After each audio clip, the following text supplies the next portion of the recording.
My girlfriend convinced me to buy a house together for our future but only put her name on the deed for tax reasons. After I paid the down payment and 6 months of mortgage, she served me eviction papers and moved her ex in. She said it's my house. You're just a renter. The state attorney general said it's called wire fraud. Hey. Quick thing. Only 8% of you watching are subscribed, and yeah, the channel's kinda stuck. If you're enjoying these stories, a simple sub goes a long way. Really appreciate it. 2 years after this whole mess started, the state attorney general's office finally got their conviction. But I need to start from the beginning so you understand how elaborate this scheme really was. My girlfriend Kara comes to me about 3 years ago with this idea about buying a house together. We'd been dating for 2 years, living in my apartment, and she starts talking about taking the next step. Alex, we're just throwing money away on rent.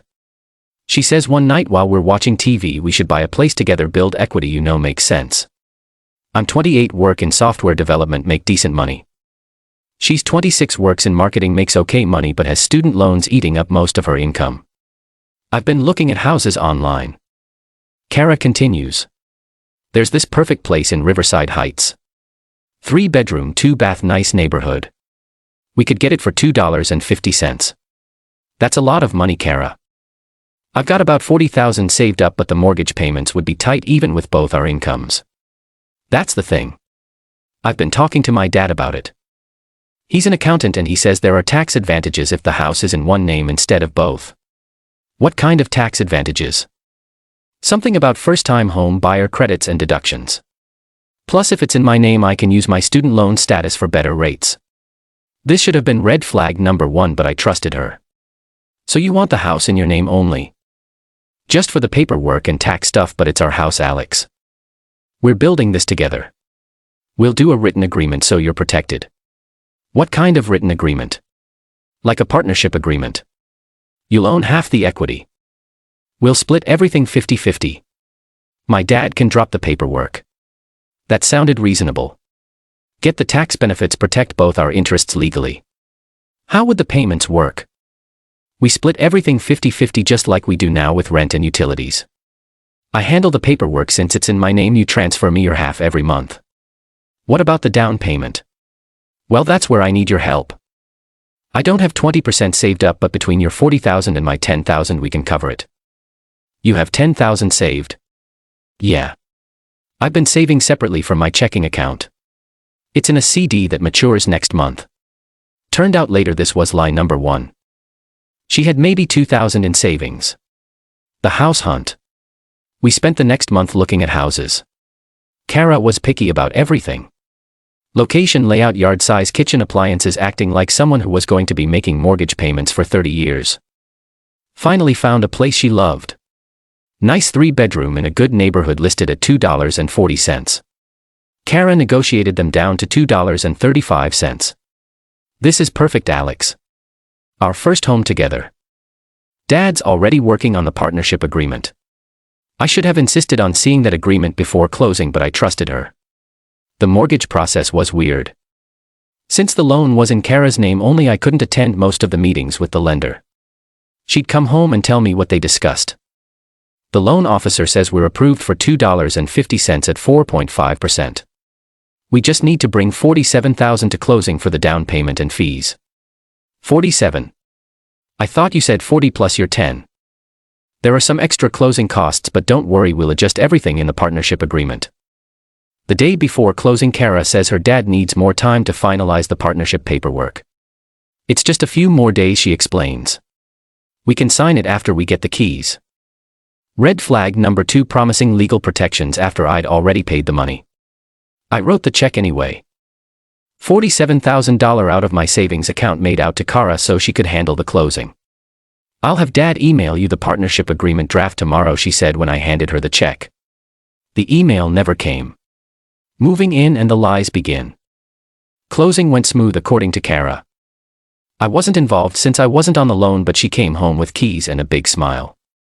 We're homeowners, she said, showing me the deed with her name on it. We moved in that weekend. I paid for the moving truck. She handled directing where everything went. First month's mortgage payment was due 3 weeks later. $1,900. Can you transfer me $9.50 for your half? Kara asked. I set up automatic transfers. $950 every month from my account to hers for the mortgage, plus we split utilities and other expenses. When I asked about the partnership agreement again, Kara said her dad was still working on the tax implications. He wants to make sure we structure it right for maximum benefits. She explained. Month after month I asked about the paperwork. Month after month she had excuses. Dad's been busy with tax season. He's waiting to see how the first-time buyer credit works out. He wants to consult with a real estate attorney first. By month 4 I realized there was never going to be any partnership agreement. The scheme unravels. Month 6 Kara starts acting distant, working late, secretive with her phone, talking about needing space. Alex, I think we moved too fast with this whole living together thing. Too fast. We've been together for 2 years and we own a house together. I own a house. You've been helping with expenses. That comment should have set off every alarm I had. What about the partnership agreement your dad was working on? What partnership agreement? The one that gives me equity in the house for putting down the money and paying half the mortgage. Alex, I never promised you ownership. You offered to help with the down payment and expenses. Help? I paid $47,000. You gave me money to help buy a house. That was your choice. I stared at her like she'd grown a second head. Kara, you said your dad was drawing up paperwork to protect my investment. I said he might be able to do something. That was never a guarantee. The gaslighting was incredible. She was rewriting history in real time. 2 weeks later, Kara drops the real bomb. She's ending our relationship and I need to find somewhere else to live. This is my house, Alex. You've just been living here. Living here while paying half the mortgage for a house I put the down payment on. You've been paying rent. Market rate for a room in this neighborhood is about $1,000 a month. Rent. We agreed this was a shared investment. We agreed you'd help with expenses. Now I don't need your help anymore. Why? What changed? Trevor's moving in. He can cover the expenses. Trevor. Her ex-boyfriend from college who she'd mentioned occasionally but claimed was just a friend. How long have you been planning this? It's not about planning anything. Trevor and I reconnected and we realized we still have feelings for each other. So you're kicking me out to move your ex-boyfriend into the house I paid for? Into my house that you helped with temporarily? Fighting back. I immediately contacted a real estate attorney. Susan Martinez specialized in property disputes and had good reviews. Mr. Patterson, this is a difficult situation legally, she said after reviewing my story. Without your name on the deed or a written agreement proving ownership interest is challenging. But I have bank records showing I paid the down payment. Bank records show you gave her money without documentation of intent to purchase ownership interest.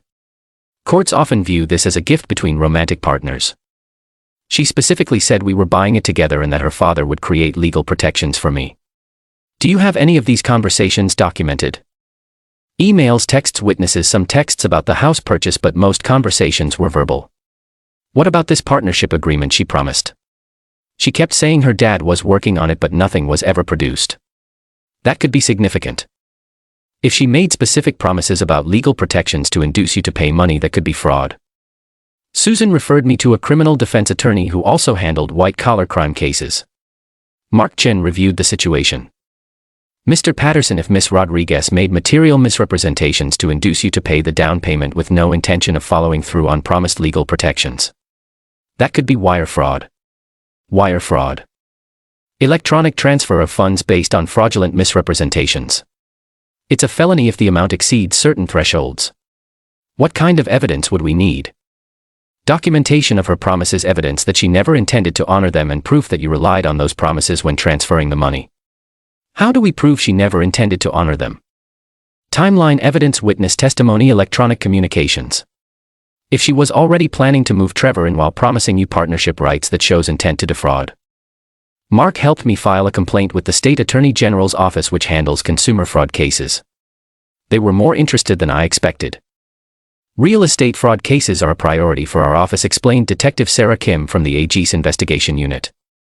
We see a lot of schemes targeting people's home buying dreams. The investigation took 18 months.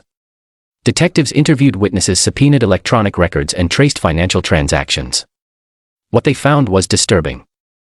Kara had been planning this for months before she even approached me about buying a house. Text messages recovered from her phone showed conversations with Trevor about finding a way to get a house without having to save for a down payment. "If I can get Alex to pay for the down payment, we can get the house and then figure out how to get him out later." She'd texted Trevor 3 weeks before she pitched me on the house idea. "What if he wants his name on the deed?" Trevor had replied. "I'll tell him it's for tax reasons. He trusts me." There were dozens of messages between Kara and Trevor planning the entire scheme. How to convince me to pay, how to avoid giving me legal protections, how to get me out once they were ready to live together. The state also discovered that Kara's father had never agreed to create any partnership agreement. When investigators contacted him, he said Kara had never mentioned any such arrangement. "My daughter asked me some general questions about tax implications of homeownership," he told investigators. "I never agreed to create any legal documents for her boyfriend." So Kara had lied about her father's involvement too. Criminal charges. 2 years after I first paid the down payment, the State Attorney General's office filed criminal charges against Kara for wire fraud and theft by deception. The evidence shows a deliberate scheme to defraud Mr. Patterson of $47,000 through false promises of shared ownership and legal protections, the prosecutor explained. Kara hired a criminal defense attorney who tried to argue this was a civil matter between former romantic partners, not criminal fraud. "My client made no written guarantees and Mr. Patterson's payment was a gift," her lawyer argued, but the electronic evidence was overwhelming. The text messages with Trevor proved premeditation and intent to defraud. Kara eventually pleaded guilty to theft by deception in exchange for the wire fraud charges being dropped. She was sentenced to 2 years probation and ordered to pay full restitution. Civil recovery. The criminal conviction made my civil case much stronger. With Kara's guilty plea as evidence, the court ruled that she'd obtained my money through fraudulent misrepresentation. The defendant clearly made material misrepresentations about shared ownership and legal protections to induce the plaintiff to pay the down payment, the judge ruled. This was not a gift but money obtained through fraud. The court ordered Kara to pay me back the full $47,000 plus the 6 months of mortgage payments I'd made plus interest and legal fees. Total judgment $68,000. Since Kara couldn't pay immediately, the court allowed me to place a lien on the house. She'd have to pay me before she could sell or refinance. Final resolution. Tara tried to keep the house but couldn't afford the full mortgage payment without my contributions. Trevor moved in, but his income wasn't enough to cover the shortfall. After missing 3 mortgage payments, Kara agreed to sell the house to pay off the judgment against her. The house sold for $268,000 after we'd owned it for 2 years. After paying off the mortgage and real estate fees, there was enough left to satisfy the court judgment. Kara and Trevor moved to an apartment across town. She completed her probation without incident but now has a criminal fraud conviction on her record. I used the money I recovered to buy a smaller place in my name only.